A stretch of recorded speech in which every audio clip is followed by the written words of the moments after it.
Tercatat dalam sejarah singkat negara Republik Indonesia, prestasi Presiden Selama 175 tahun, 30.000 artefak Jawa terpendam di Belanda. Tapi hanya dalam satu pertemuan bersejarah, Presiden Prabowo Subianto berhasil membuat Raja Willem Alexander menyepakati pengembaliannya. Momen penting ini terjadi Jumat lalu di Istana Huis ten Bosch, Den Haag. Bukan sekadar diplomasi ekonomi atau pertahanan, tapi juga misi budaya, membawa pulang pusaka bangsa yang lama dirampas.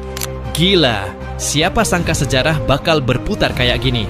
Setelah 175 tahun lamanya dijarah Belanda, akhirnya pusaka bangsa Indonesia berhasil dibawa pulang.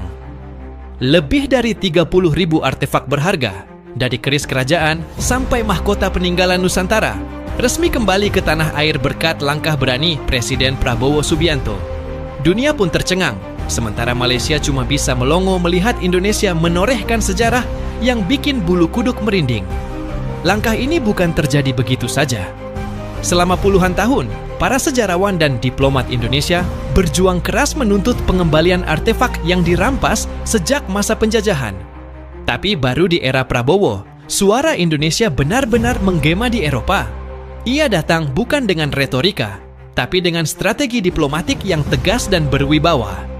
Akhirnya, Belanda pun tak bisa mengelak dari fakta sejarah dan menyerahkan kembali harta budaya yang dulu mereka rampas. Bisa dibilang, ini bukan sekadar diplomasi budaya, ini pemulihan martabat bangsa. Artefak-artefak itu adalah simbol jati diri dan kebesaran leluhur yang selama ini tercecer di museum asing. Ketika kapal yang membawa koleksi itu bersandar di pelabuhan Indonesia, suasananya bukan sekadar seremonial, tapi seperti napas bangsa yang lama tertahan akhirnya dilepaskan. Rakyat bersatu dalam kebanggaan yang tak ternilai. Di sisi lain, langkah ini juga menampar keras mental kolonialisme modern. Dunia Barat selama ini terbiasa memandang negara-negara bekas jajahan sebagai pihak lemah.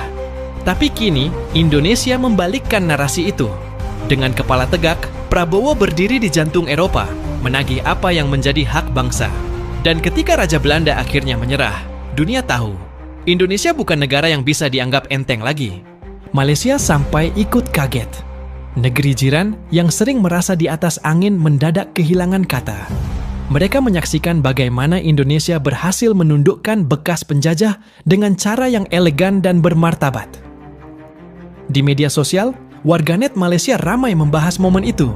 Ada yang kagum, tapi banyak juga yang iri. Karena bagaimanapun, cuman Indonesia yang berani berdiri di hadapan mantan penjajahnya dan berkata, "Kembalikan hak kami."